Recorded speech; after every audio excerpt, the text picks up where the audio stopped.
listen, and wait. That's what you do when you hide in the dark. And once you've fired everything you've got at the monster, hiding in the dark is all you can do. 1,000, 2,000. Ever since we'd hacked into the Senate hearing, I'd been listening and waiting, hoping our testimony would find the right ears, afraid O&I would find us first, just sitting here in the shadows. I didn't know where O&I ended and the world began. And it was the not knowing that kept me up. Because even if we had landed a fatal blow, all we could do was watch and wait for gory chunks to surface. So far, the surface was calm. The only thing I knew for sure was Mashak had never shown up.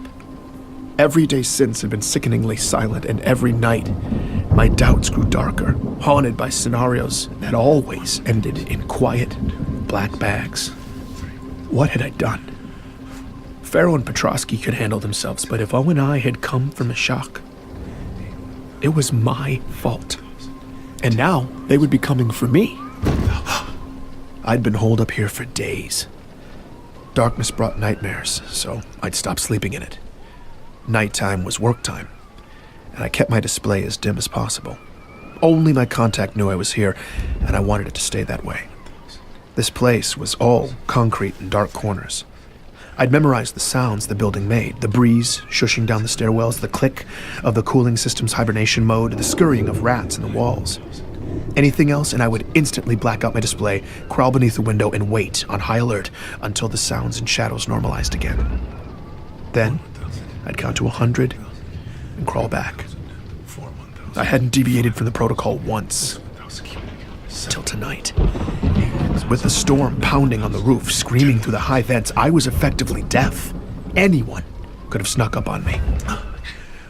All of the concrete was echoing, and all those dark corners seemed to be coming alive, coming down the hall, and I tried to remind myself, if anyone came, they'd hit the tripwire. I'd have 5 seconds to hide. But every bump was a footstep. Every howl was a voice, and everything in me told me someone was inside the building. I wasn't going to wait for the tripwire. I slid over to the loose panel on the floor. Beneath it, there was a narrow space. I squeezed into the gap and closed myself in. No matter how hard it stormed, and no matter who came for me, no one would find me here. Waiting in the dark. That was the hard part. But spending the night under the floor was the best sleep I'd gotten in weeks. I'm Benjamin Giroux, and this is Hunt the Truth.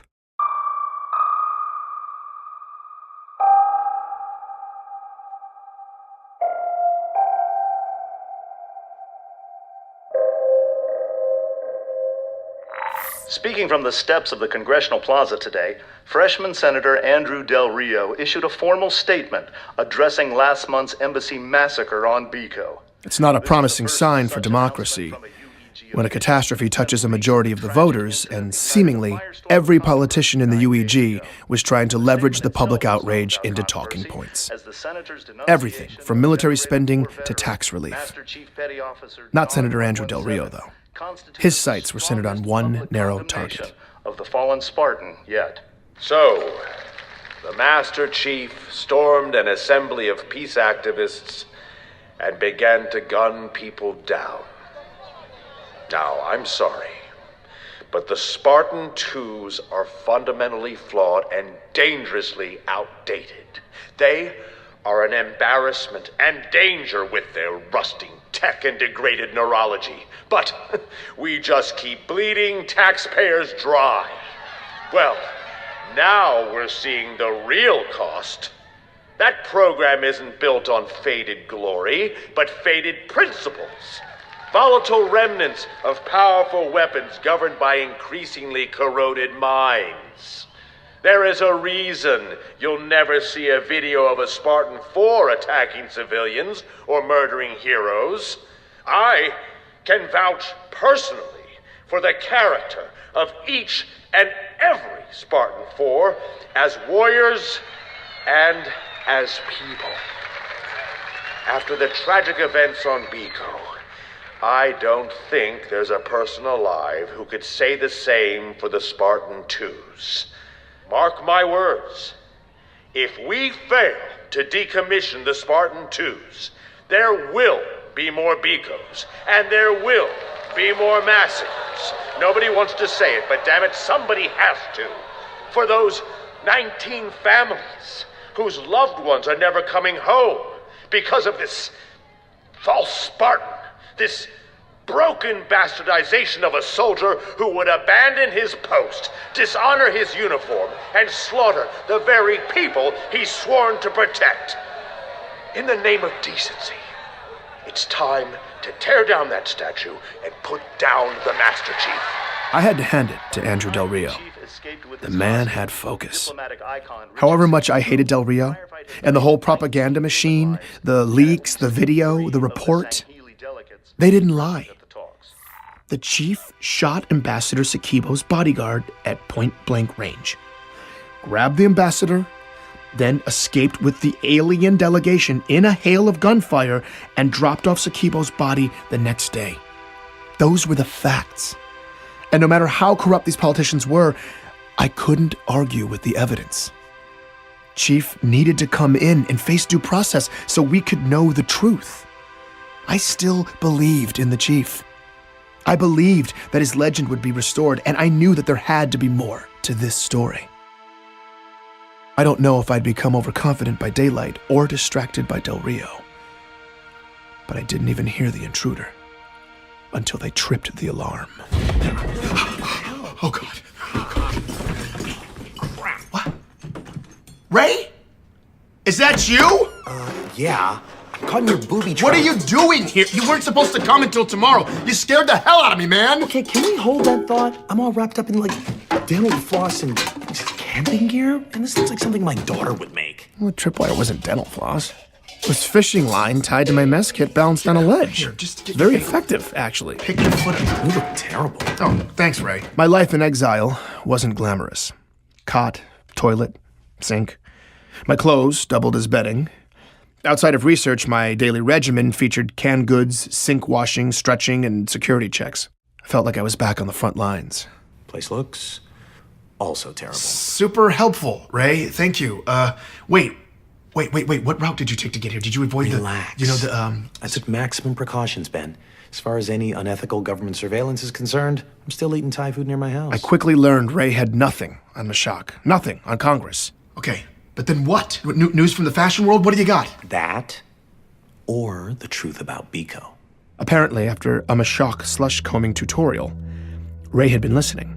And a few days ago, he'd hit on an exotic frequency going somewhere it shouldn't. The Sanghili, the alien race from the Biko peace talks, had sent an official transmission to UEG servers on Earth the day after the leaks. And on their end, the government had buried it deep.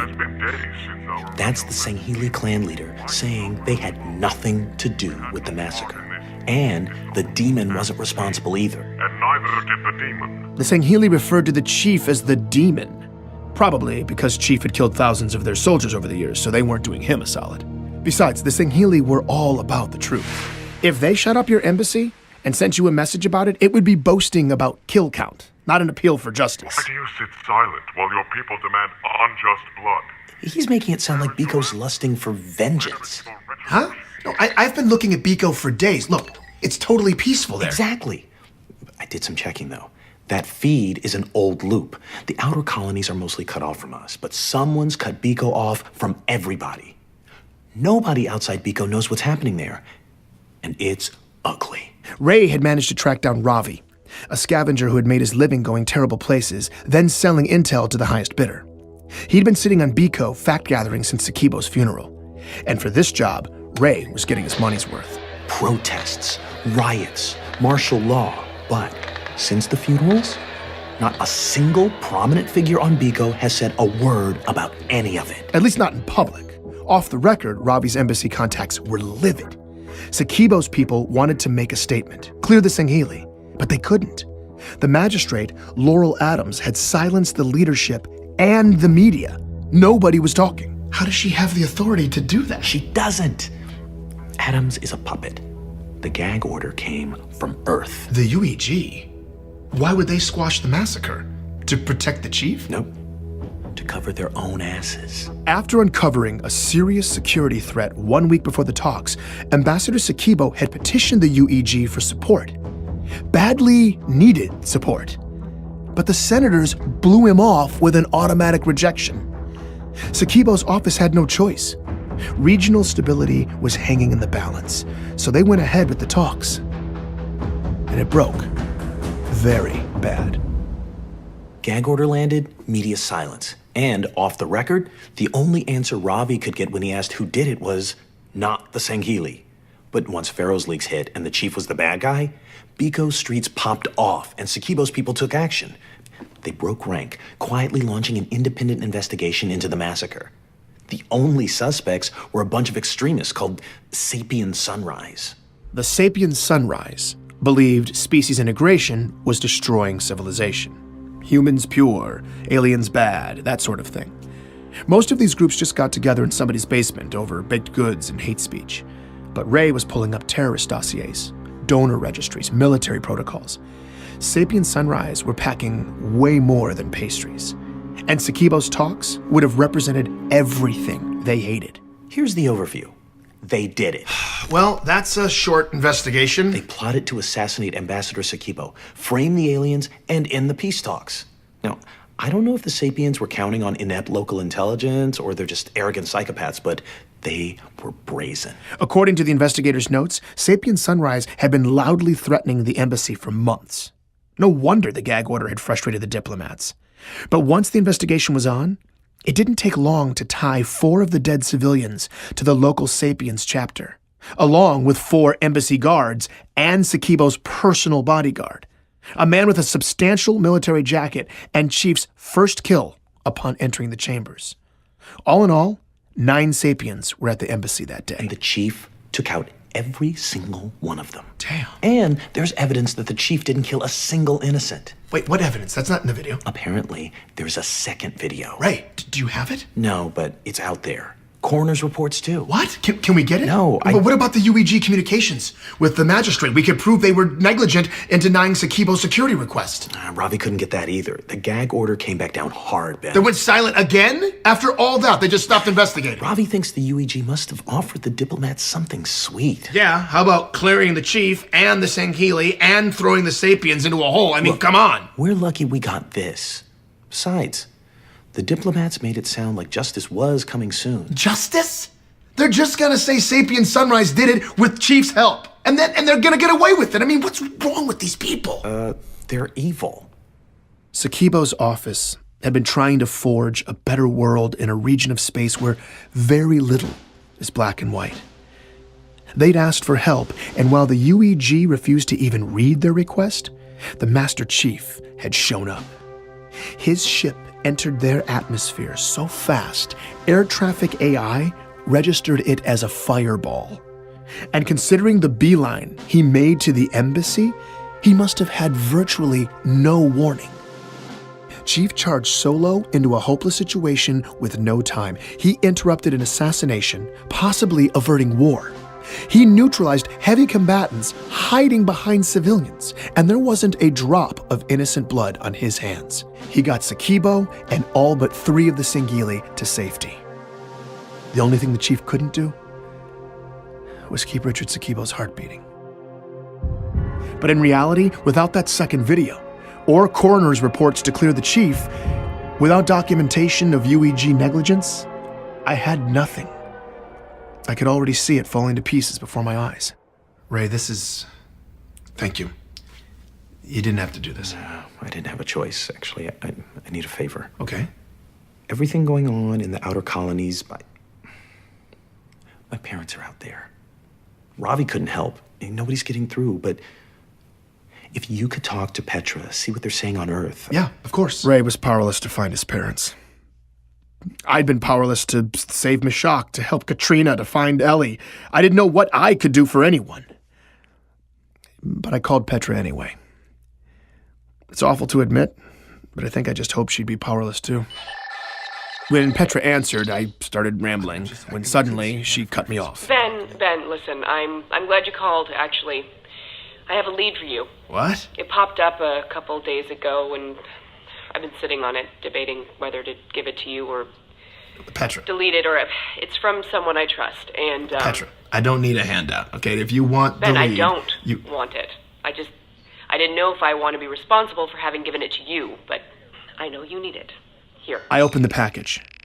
Coordinates. Some sector on the outskirts. Underneath was a 72-hour window. It started soon. I looked up the location. It was on Bliss. I'm not sure what you'll find there.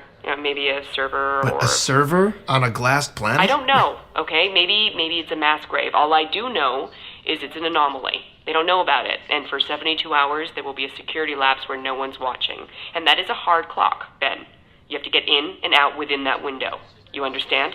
Yeah, okay. Ben, this is a once-in-a-lifetime shot. Somebody risked their life to get me those 72 hours, and I need to know that you're going to be... I'm sorry. No, I appreciate that. I'm in. I'm gonna do it, okay? Thank you. Okay. That's your ride. That's a look at Freighter. Leaves tonight. Bring your piggy bank. Everything you've got. These people only speak bribe, and they're not easily impressed. I don't know why, but somehow in that moment, I felt completely ready for this. It was time to make a power move, and that's what I was gonna do. Oh, Petra, just one more question. I hate to ask, yes, but... you can keep the recording. How did you know? God, you are the worst, Ben. Take care. Okay, thanks, Petra. If I was going to the far reaches courtesy of capitalists, I needed to stock up on essentials and grab all the money I had left in the world. The rainy day fund I kept squirreled away at my place. I was going home, and surprisingly, it felt amazing. Stepping outside for the first time in so many days, finally having a real destination, it gave me freedom and purpose again. I was all ready for a quick grab and go, but as I breezed up the walkway to my building, I saw something weird. Notices from the city stapled to the front door. This structure had been condemned. Unfit for human habitation? What the hell was this? My key scan still worked, though, so I pushed into the dim entryway. The power was off in the building. It was silent. And every door down the length of the hall was ajar. What in the hell? Hello? As I moved down the silent row, I glanced into my neighbor's apartments. Hello? Everything inside. Furniture, fixtures, pictures, windows. Everything had been draped in clear plastic sheeting that stirred as I passed. The second floor was the same way, silent. Every door open, every last inch inside covered in plastic. As I turned the corner, though, I noticed my door, still damaged from Petra's boot, was closed. It was the only closed door. I pushed it open, and my guts collapsed inside of me. Everything was gone. The entire apartment had been gutted. There's nothing. Everything, down to the light fixtures, the appliances, the cabinetry. They'd pulled up all the flooring, stripped all the trimming, ripped out all of the plumbing. All of it was just gone, without any hint that it had ever been there in the first place. As a breeze moved in through the gouged out sockets where my windows had once been, I realized it had gotten dark. The monster had been here. It had come inside my home. And now everything I had been completely erased. Please join me for the next episode of Hunt the Truth.